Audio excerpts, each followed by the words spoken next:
Awal mula sejarah rumah di Amityville itu dimulai pada 14 Januari tahun 1924. Pada saat itu, ada pasangan suami istri bernama John Monahan dan Catherine Monahan. Mereka membeli sebuah rumah kecil di alamat 112 Ocean Avenue, Amityville, New York. Setelah mereka membeli rumah kecil ini, mereka melakukan renovasi besar-besaran dalam jangka waktu 3 tahun. Rumahnya menjadi besar dan mereka pada akhirnya tinggal di sana bersama anak kandungnya sampai pada tahun 1960. Pada tahun 1960-an, John dan Catherine meninggal dunia dan rumahnya dijual ke keluarga yang bernama keluarga Riley. Sayangnya, keluarga Riley ini bercerai dan rumah Amityville ini kembali dijual. Pada dasarnya ya, dari info yang gue dapat, pada tahap ini, rumah Amityville hanyalah rumah besar yang normal seperti kebanyakan umumnya. Tidak ada tuh peristiwa mengerikan dan aneh yang terjadi di rumah Amityville ini. Sampai rumah ini dibeli sama keluarga DeFeo. Pada tahun 1965, keluarga DeFeo membeli rumah Amityville. Keluarga DeFeo terdiri dari ayah yang bernama Ronald DeFeo, ibu yang bernama Louis, dan kelima anaknya yang bernama Ron, Dawn, Allison, Mark, dan John. Lalu pada 13 November tahun 1974, pada jam 7 malam, Ron dengan tergesa-gesa datang menuju bar. Ron meminta tolong orang-orang yang ada di bar karena Ron baru saja menemukan keluarganya itu semuanya dibunuh. Orang-orang di bar pun langsung pergi tuh ke rumahnya Ron dan beberapa lainnya ada yang memanggil polisi. Begitu sampai di rumah Ron, polisi menemukan Ronald, Louis, Dawn, Allison, Mark, dan John meninggal dibunuh karena ditembak. Polisi pun akhirnya mengamankan rumah Amityville ini, rumahnya Ron, dan menjadikan rumahnya itu sebagai tempat kejadian perkara. Investigasi pun dimulai dan orang yang pertama diinvestigasi adalah Ron. Ron bercerita bahwa pada saat dia pulang bekerja, dia melihat ada seorang pria yang masuk ke dalam rumahnya lalu menembakkan senapan api. Mendengar suara senapan ini, Ron pun kabur dan meminta pertolongan ke orang-orang yang ada di bar. Polisi merasa aneh nih dengan kesaksian Ron dan mulai tuh mencecer Ron dengan berbagai macam pertanyaan. Pada akhirnya, Ron itu mengaku bahwa yang menghabisi seluruh anggota keluarganya adalah Ron sendiri. Ron pun akhirnya membuat semacam pengakuan yang menurut gua ini adalah salah satu pengakuan paling aneh yang pernah gua dengar. Pengakuannya seperti ini nih. Jadi pada tanggal 13 November tahun 1974 pada jam 3 pagi, Ron saat itu sedang tertidur. Tiba-tiba dia terbangun dan melihat ada bayangan hitam berdiri di samping kasurnya. Bayangan hitam ini berbisik kepada Ron, "Habisi mereka." Ron yang masih belum sepenuhnya sadar ya karena baru bangun tidur itu melihat ke bayangan hitam dan bayangan hitam itu lagi-lagi berkata, "Habisi mereka." Ron kaget dengan apa yang dia lihat dan juga apa yang dia dengar. Lalu tiba-tiba bayangan hitamnya ini itu kayak menunduk dan berbisik ke kuping kanannya Ron sambil berkata, "Habisi mereka." Ron entah kenapa itu terbangun dari tempat tidurnya lalu pergi ke lemari tempat ayahnya menyimpan senapan dan mengambil senapan tersebut. Dia lalu pergi berjalan ya menuju kamar ayah dan ibunya. Di sini dia melihat ayahnya yang bernama Ronald dan ibunya yang bernama Louis itu lagi tertidur pulas. Tiba-tiba Ron mengangkat senapan dan menembak ke kedua orang tuanya. Setelah itu, Ron berjalan menuju kamar adiknya yang bernama John dan Mark. Ron mengangkat senapan dan menembak kedua adiknya. Lalu Ron berjalan lagi menuju ke kamar adiknya yang lain yang bernama Dawn dan Allison. Lagi-lagi ya, Ron mengangkat senapannya dan menembak kedua adiknya. Dalam waktu 15 menit, Ron telah menembak mati kedua orang tuanya dan 4 adiknya. Setelah menghabisi semua keluarganya, dia segera mandi lalu bebersih dengan tenang. Pada jam 6 pagi, dia berangkat kerja ke toko dealership milik ayahnya ini dan ya udah beraktivitas seperti biasa. Seakan-akan kayak tidak terjadi apapun. Nah, ngomong-ngomong soal investigasi nih, ada beberapa keanehan yang polisi notice ketika proses investigasi. Ron bercerita bahwa dia akan menembak mati nih seluruh anggota keluarganya. Nah, polisi itu menemukan setidaknya ada total 8 luka tembak di seluruh jenazah keluarganya Ron. 8 luka tembak ini itu artinya kan 8 kali tembakan.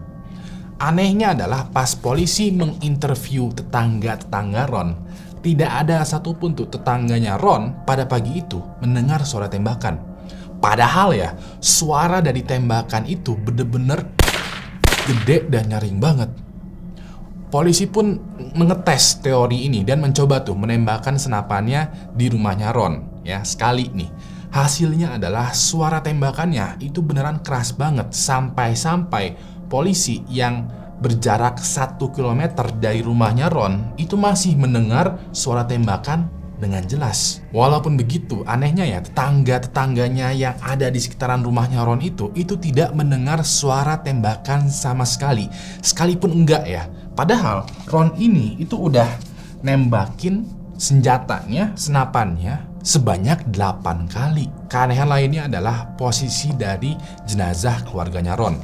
Ketika polisi sampai nih ya di tempat kejadian perkara, polisi menemukan bahwa semua jenazah keluarganya Ron ditemukan dalam posisi yang sama, tengkurap. Semuanya ditemukan dalam keadaan tengkurap di atas kasur, seakan-akan kayak kepala, kayak mukanya itu bener-bener nempel di kasur atau nempel di bantal. Polisi bertanya ke Ron, apakah Ron membius keluarganya sebelum dia menembak mereka? Ron menjawab, tidak. Polisi bertanya lagi ke Ron, apakah Ron merubah posisi mereka sesudah dia menembaknya? Ron menjawab, tidak. Polisi masih tidak percaya nih dengan jawaban Ron dan akhirnya melakukan otopsi untuk mengetahui apakah keluarganya Ron ini diracun atau dibius gitu. Hasilnya adalah keluarganya Ron bersih dari racun ataupun bius. Polisi juga menganalisis percikan darah ya yang ada di kasur dan juga tembok kamar. Hasilnya adalah percikan darahnya ini cocok dengan kesaksiannya Ron. Polisi di sini bingung, bagaimana bisa nih satu keluarga pada malam itu tidur dengan posisi yang sama, yaitu tengkurap yang mukanya nempel sama kasur atau bantal. Namanya juga orang tidur ya, pastinya bergerak dong, pastinya gonta-ganti posisi tidur dong ya, mencari posisi yang nyaman. Ini kok satu keluarga bisa tengkurap semua? Lalu bagaimana bisa juga ya satu keluarga ini itu tidak terbangun oleh suara tembakan? Suara tembakannya itu aja kalau jauh banget itu masih kedengeran gede. Lo aja tadi kaget kan waktu dengar suara tembakan? Nah, ini 8 kali suara tembakan. Masa iya nggak ada satupun anggota keluarga yang terbangun, yang melawan? Kayak, kenapa semuanya pada tidur? Terus juga ya, bisikan dari bayangan hitam misterius tadi. Polisi awalnya menganggap bahwa bisikannya tadi, makhluk hitam tadi, itu adalah kebohongan yang dibuat oleh Ron. Polisi pun akhirnya memasangkan alat semacam alat pendeteksi kebohongan kepada Ron. Hasilnya adalah Ron berkata jujur. Kesaksian Ron mengenai bayangan hitam yang bisik-bisik tadi itu bukanlah kebohongan, melainkan kesaksian asli yang menurut Ron benar-benar terjadi. Polisi berpikiran, oh mungkin Ron ini berdelusi. Mungkin Ron ini halu. Mungkin Ron ini gila. Polisi pun memanggil psikiater dan psikiater memeriksa kejiwaannya Ron. Hasilnya adalah Ron tidak gila. Ron juga tidak berdelusi atau tidak halu. Dia sepenuhnya waras dan sadar terhadap bayangan hitam yang bisik-bisik di telinganya. Polisi di sini berpikiran bahwa mungkin bayangan hitam tadi itu adalah temannya Ron. Walaupun begitu, polisi tidak menemukan bukti atau jejak selain Ron, dan Ron pun ini kekeh bahwa dia ini bertingkah sendirian. Dia benar-benar jujur dan bersaksi bahwa dia melakukan ini semua akibat di-trigger sama bayangan hitam tadi. Ron pada akhirnya diadili dan dihukum 25 tahun penjara. Nah, kalau lo berpikiran bahwa kengerian di rumah Amityville berakhir di sini, well, masih lanjut nih. Gua saranin lo ambil cemilan, ambil kopi, dan juga ajak temen lo buat nonton bareng, karena kengerian di rumah Amityville ini masih berlanjut. Setelah kasus Ron tadi ya, rumah Amityville ini akhirnya dijual. Lalu pada tahun 1975-an, rumah Amityville dibeli dengan harga $80.000 atau sekitar 1,1 M oleh keluarga yang bernama keluarga Lutz. Menurut keluarga Lutz, rumah Amityville ini dijual dengan harga yang relatif murah karena dengan harga $80.000 atau 1,1 M, lo udah mendapatkan rumah dengan 6 kamar tidur, full furniture, kolam renang, dan sebuah garasi untuk kapal kecil.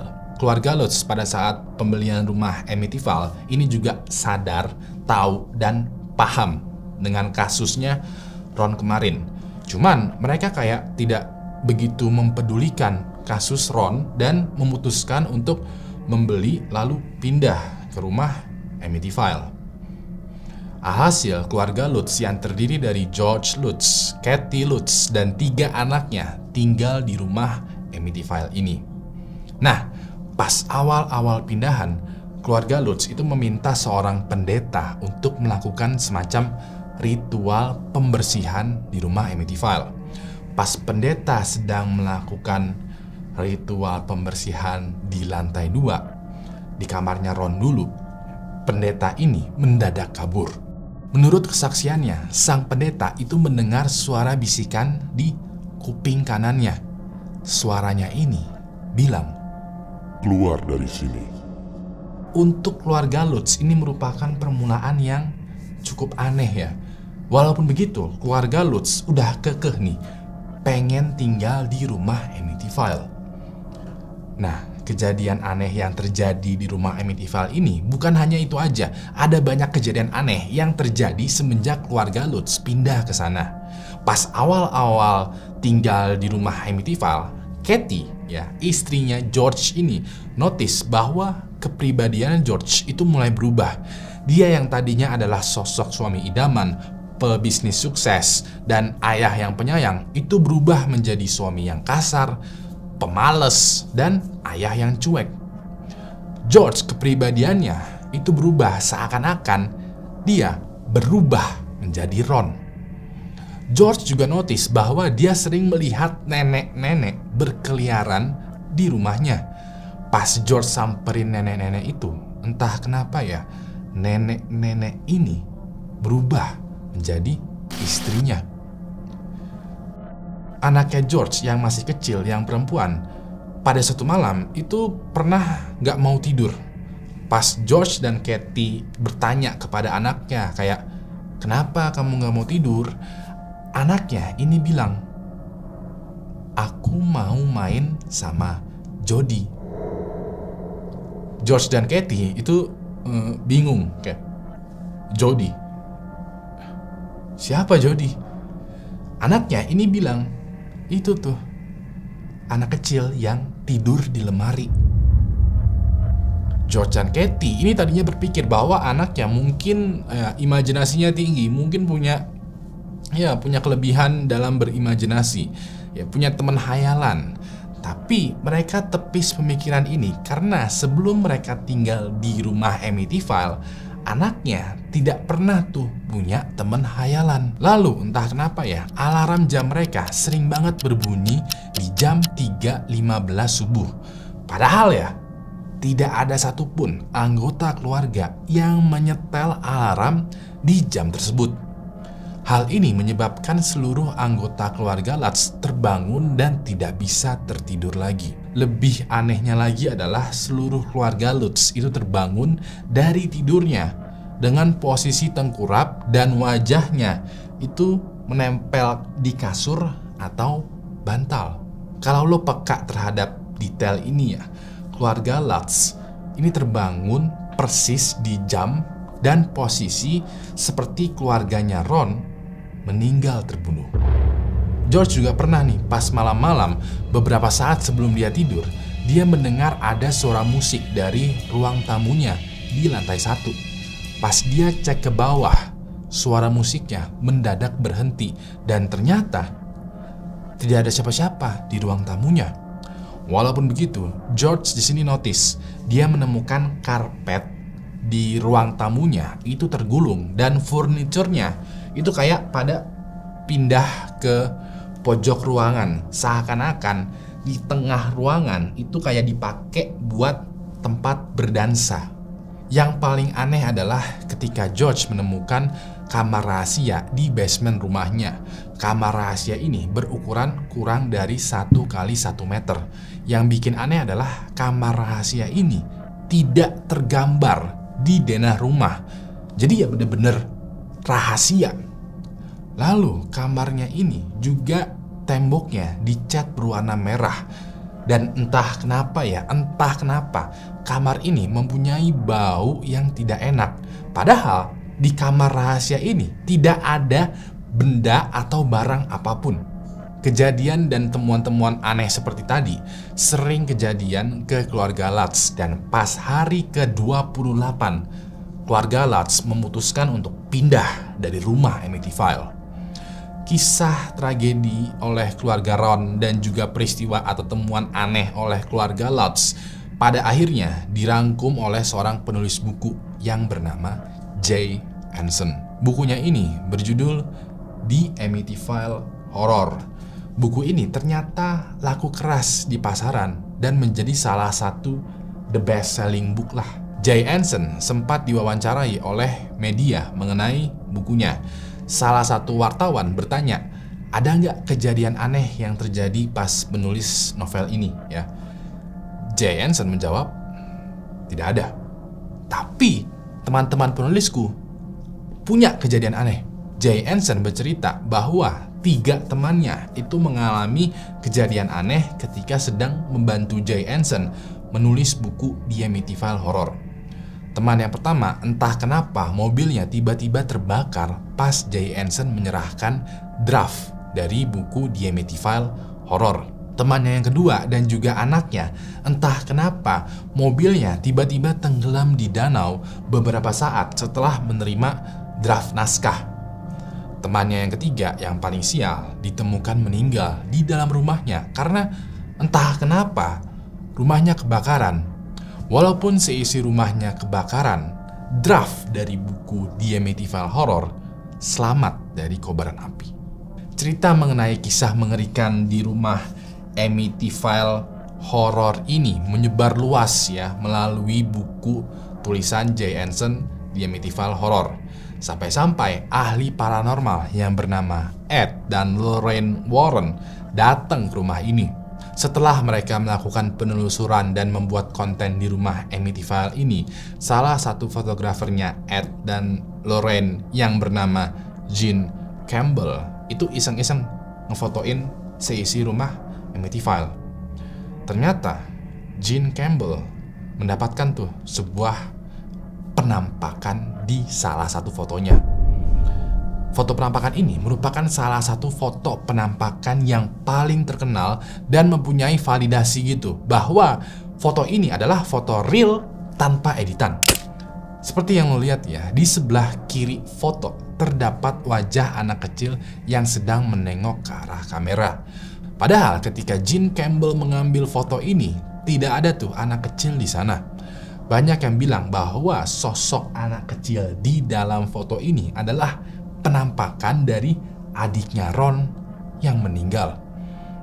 Karena reputasi rumah Amityville Horror pada waktu itu lagi naik daun banget ya, cerita dan juga buku The Amityville Horror akhirnya diangkat menjadi film layar lebar. Pada tahun 2005, remake dari film The Amityville Horror itu ditayangkan. Pada kesempatan kali ini, aktor Ryan Reynolds berperan sebagai George Lutz. Nah, pas proses syuting dari film The Amityville Horror, Ryan Reynolds dan juga banyak kru film sering banget kebangun tanpa alasan yang jelas pas jam yang sama semuanya, yaitu jam 3.15.